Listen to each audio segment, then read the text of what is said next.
Bukannya Sydney di Australia? Iya, masa Sydney di Bekasi? Beneran, Bu? Iya, beneran. Aku kan cuma 5 juta, sayang. Tahu sih Ibu, ngarang ah.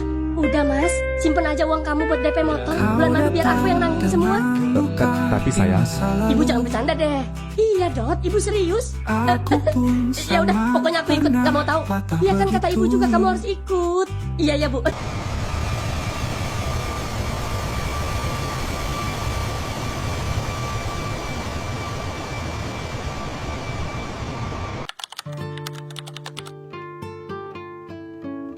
Begitu taksi berhenti di depan rumah sakit SD, Maris, suasana langsung berubah sekarang. Berganti jadi gedung putih dengan lampu dingin, bau antiseptik, dan wajah-wajah cemas orang-orang yang lalu lalang. Dot jalan paling depan, langkahnya cepat, kayak udah gak sabar. Gue sama Bhumika nyusul di belakang. Ada rasa aneh di dada gue.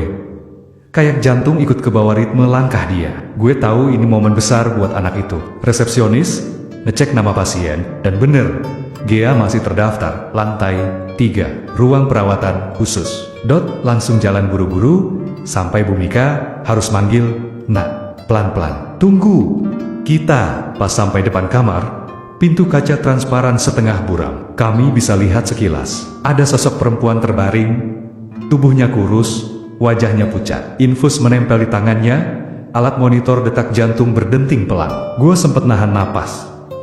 Itu Gea, Dot, langsung mau masuk. Tapi ada seorang wanita setengah baya, menghampiri wajahnya tegas, tapi matanya sembab. Gua tebak itu ibunya Gea. Di sampingnya ada pria bule. Mungkin ayahnya. Mereka menahan Dot pelan, ngajak duduk di kursi luar ruangan. Percakapan berlangsung dalam bahasa campuran Inggris bahasa Indonesia. Gea, sudah lama sakit, kata ibunya pelan. Suaranya serak, kondisinya turun naik. Beberapa bulan terakhir, semakin lemah. Dia masih ingat Dot, sering sebut nama Dot, tapi tubuhnya tidak kuat lagi. Hanya kemarin dengar Dot mau datang, dia mampu melihat handphone. Gue lihat wajah Dot memucat, tangannya langsung nutup muka. Suara napasnya berat. "Bu, kenapa gue baru tahu sekarang?" Suaranya pecah, mirip anak kecil kehilangan arah. Ibunya Gea taruh tangan di bahu Dot. "She didn't want you to worry. She wanted you to live your life. But now, she is too weak to hide anymore." Dan saat itu, gue denger tangisan pecah. Dot, anak yang gue kenal keras kepala, selalu tegar, selalu ketawa.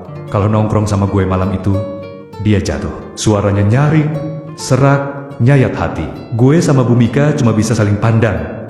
Nggak sanggup ngomong. Sebagai ayah sambung, gue bingung, gue pengen banget peluk dia, pengen bilang semua bakal baik-baik aja. Tapi gue juga sadar, ini luka yang gak bisa gue tutupin dengan kata-kata. Jadi gue cuma duduk di sampingnya, taruh tangan di punggungnya. "Dehak, gue di sini. Nangis aja kalau mau, jangan tahan." Tangannya gemetar, matanya merah bengkak. Dia lihat gue, suaranya bergetar. "Bapak, segitu cintanya gue sama dia. Gue kira masih ada waktu. Gue kira gue bisa ngejar semua yang hilang. Tapi sekarang, apa gue masih bisa?" Gue gak bisa jawab cepat. Tenggorokan gue kering. Gue cuma tarik napas panjang, terus bilang pelan, "Cinta gak kenal batas waktu. Deha, kalaupun maut yang misahin, bukan berarti rasa lo hilang. Justru itu yang bikin cinta lo abadi. Yang penting sekarang, lo ada di sini, lo temenin dia. Itu udah lebih dari cukup." Bhumika ikut usap punggung anaknya. Matanya ikut basah. "Nak, jangan takut, Allah selalu punya jalan terbaik." Tangisan itu pecah lagi. Kali ini lebih dalam. Dan gue baru pertama kali denger Dot Selma itu. Rasanya kayak dihantam sesuatu di dada gue sendiri. Segitu beratkah ujian cinta anak ini? Dari balik kaca, Gea tiba-tiba bergerak pelan. Matanya setengah terbuka, kayak berusaha lihat siapa di luar. Dot refleks berdiri. Napasnya tersendat, matanya makin banjir air mata. Gue yakin, walau tubuhnya rapuh, hati Gea masih nyimpen nama anak ini. Dan di lorong rumah sakit itu, dengan lampu putih yang dingin, suara mesin monitor monoton, serta tangisan seorang anak yang baru belajar kehilangan gue. Sadar, cinta bisa jadi kekuatan, tapi juga bisa jadi luka paling dalam. Gue cuma bisa berdoa dalam hati, Semoga mereka diberi kekuatan, jangan biarkan cinta mereka patah tanpa makna. Kalaupun harus berpisah, jadikan air mata ini sebagai saksi bahwa cinta sejati itu nyata. Jalan pelan. Langkahnya berat sampai di samping ranjang. Dia berhenti, matanya membesar. Air mata langsung jatuh lagi. Tangannya gemetar saat menyentuh jari Gea yang dingin dengan jarum infus terpasang. Gea. Suaranya pecah. Nyaris nggak terdengar. Ini gue, Gue dateng. Gue beneran ada di sini. Bangun dong. Walau sebentar aja. Gue udah kangen setengah mati. Tapi Gea tetap diam. Hanya mesin monitor yang menjawab. Bunyinya monoton. Kayak ejekan. Jatuh berlutut di samping ranjang. Tangannya masih menggenggam tangan Gea. Bahunya terguncang. Isak tangisnya pecah lagi. Kenapa lu diem aja? Lo tahu nggak? Gue terbang jauh-jauh cuma pengen bilang, gue masih sayang sama lo. Gue masih cinta sama lo. Gue belum pernah lupa. Gue berdiri di ambang pintu, nggak kuat masuk. Rasanya, dada gue ikut sesak. Sebagai ayah sambung, gue bingung harus apa. Tapi gue sadar, biarlah momen ini jadi milik mereka berdua. Gue hanya bisa doa dalam hati. Bhumika pelan mendekat, berdiri di belakang anaknya, taruh tangan di pundaknya. Nak, Gea pasti dengar, walau tidur. Hati seorang perempuan bisa ngerasain. Jangan berhenti bicara. Terus bisikin yang baik. Siapa tahu Allah kasih mukjizat. Angguk cepat.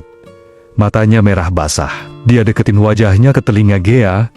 Suaranya lirih, patah-patah. Gea, ini Ingat, kita dulu janji mau ketemu lagi. Gue udah di sini sekarang. Jangan tinggalin gue, Gea. Jangan tinggalin janji kita. Hening. Hanya suara monitor yang tetap berdentang. Gue bisa lihat, tubuh makin goyah. Dia berdiri lagi, tapi tangannya masih erat menggenggam tangan Gea.